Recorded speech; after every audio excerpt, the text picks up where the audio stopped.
मंत्री चंद्रशेखर बावनकुळेंनी सरकारकडून कर्जमुक्तीबाबत सूचक विधान केले। विकसित महाराष्ट्रात शेतकऱ्यांची आत्महत्या होऊ नये म्हणून सरकार कर्जमुक्ती करण्याचा निर्णय करत असल्याचं बावनकुळे म्हणाले।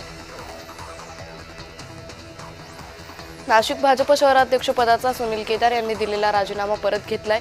प्रदेश नेत्यांशी चर्चा झाल्यानंतर समाधान झाल्याची प्रतिक्रिया सुनील केदारांनी दिली। ते महापौर आणि उपमहापौर नाव निश्चितीवरून नाराज होते। शेतकरी नेते रविकांत तुपकर यांनी अजित पवारांच्या अपघाताची चौकशी व्हावी अशी मागणी केली। अजितदादांसारखा मोठा नेता ज्या विमानातून प्रवास करतो त्या विमानात बिघाड कसा होतो, त्यांचा पायलट बदलला जातो, हे प्रश्न अनेकांच्या मनात शंका निर्माण करणारे असं वक्तव्य तुपकरांनी केले। साताऱ्यात पुसेचा वेळी जिल्हा परिषद गटात शिवसेना संवाद यात्रेला उत्स्फूर्त प्रतिसाद मिळाला। शिवसेनेच्या काजल सुभाष कदम, अनिल माने यांनी या संवाद यात्रेचं आयोजन केलं। बारामतीतील सहयोग निवासस्थानी सुनेत्रा पवार यांच्या भेटीसाठी शरद पवार आले। यावेळी राज्यभरातील अनेक कार्यकर्त्यांनी अजितदादांना अभिवादन करण्यासाठी गर्दी केली।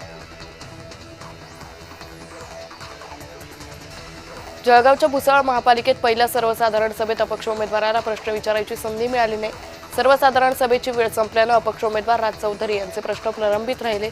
शेवटी चौधरी यांनी निवेदनाच्या माध्यमातून आपल्या मागण्या मांडल्या। ठाकरे गटाचे आमदार मिलिंद नार्वेकर बारामतीच्या सहयोग सोसायटीत दाखल झाले। त्यांनी पवार कुटुंबियांची सांत्वनपर भेट घेतली। तसंच गोविंदबाग इथं शरद पवार यांचीही भेट घेतली। छत्रपती संभाजीनगर जिल्ह्यातील जिल्हा परिषद निवडणुकीत शिंदे सेना आणि भाजपमधील वैर वाढले। भाजपकडून सुनील पैठण पगारे विरुद्ध ठाकरे गटाचे संजय निकम अशी लढत होती। प्रचार सभा बैठका सुरू झाल्याने निवडणुकीची चुरस वाढली। दिल्लीवरून परतल्यानंतर काँग्रेस नेते विजय वडेट्टीवारांनी माध्यमांशी बोलायला नकार दिला। माझी भूमिका नंतर स्पष्ट करणार आहे, एवढंच वडेट्टीवार यांनी म्हटलंय।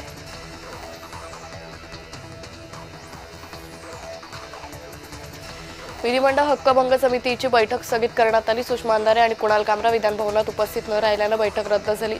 पुढील बैठक 15 आणि 16 फेब्रुवारीला होण्याची शक्यता आहे।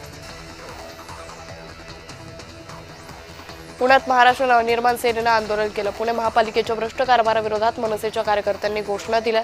भ्रष्टाचारी अधिकाऱ्यांवर कारवाई न केल्यानं मनसेनं आक्रमक भूमिका घेतली। काँग्रेस नेते नाना पटोलेंनी राष्ट्रवादीच्या विलिनीकरणाबाबत भाष्य केलं। तो त्यांचा प्रश्न आहे असं म्हणत दोन्ही राष्ट्रवादी एकत्र येण्याबाबतचा निर्णय पक्षाची अंतर्गत बाब असल्याचं पटोले म्हणाले।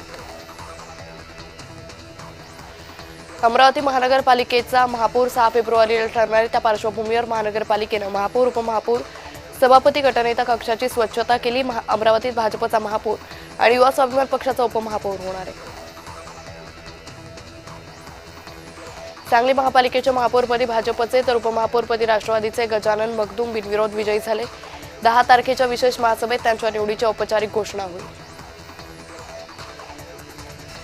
मुंबई युवक काँग्रेसने केंद्र सरकार विरोधात आंदोलन केलं। विरोधी पक्षनेते राहुल गांधी यांना संसदेत बोलण्यापासून रोखण्यात आल्याचा आरोप करत युवक काँग्रेसने घोषणा दिल्या। यावेळी पोलिसांनी काही आंदोलनकर्त्यांची धरपकड केली।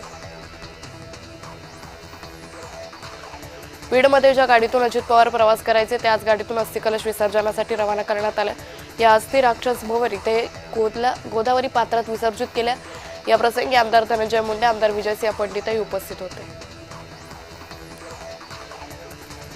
अंबादास दानवेंनी मीरा भाईंदरमध्ये मराठी महापौर करण्याच्या मागणीबाबत भाष्य केलं। मराठी माणसांनी मराठी लोक कुठे निवडून दिले, आता मोर्चेकडून निवेदन देऊन अर्थ नाही। मीरा भाईंदर लोकांनी मराठी माणसाला निवडून द्यायला पाहिजे होतं असं दानवे म्हणाले।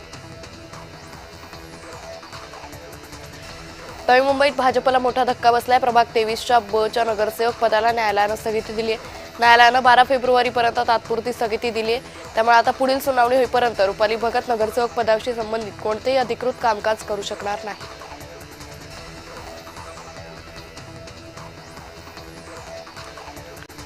राष्ट्रवादीच्या अजित पवार गटाचे नेते धर्मराव बाबा आत्राम यांनी दादांच्या स्मृतींना उजाळा दिला।